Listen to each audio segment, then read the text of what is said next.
Hi there, I'm Vieno and this is my 9th video tutorial on D3.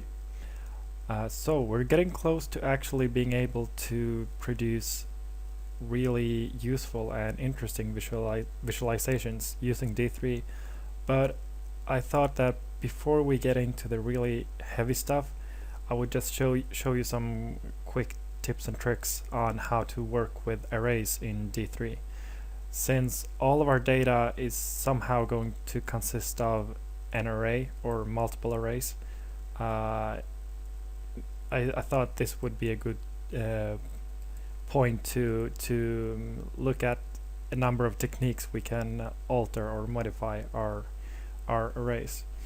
So if you've worked with JavaScript before, I'm sure you're familiar with a number of techniques we can use to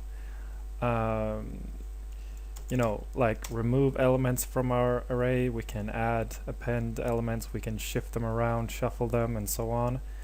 For instance, actually, let's just save this, and we're gonna work in the console in the inspector this video.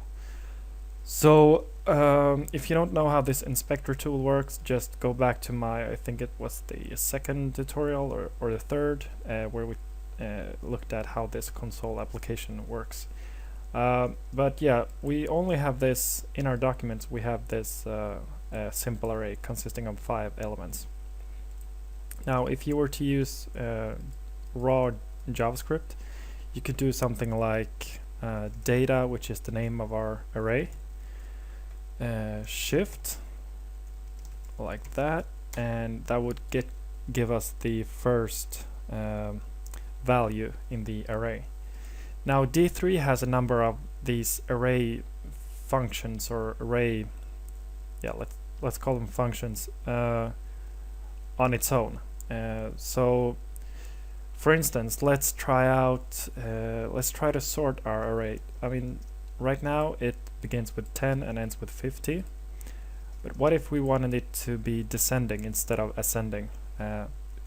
Well, we could do something like this. We could do data sort and then use the inherent method D3 descending, and we will get, oh yeah, we took away the first value here, but yeah, as you can see, we've shifted the order of the values in our array.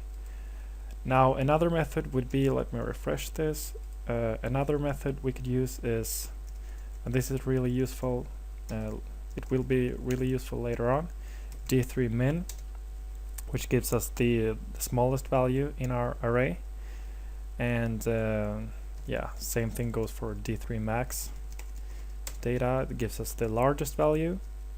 We could also use the extent method, and this is how you write that, and that gives us both the minimum and the maximum value in our array.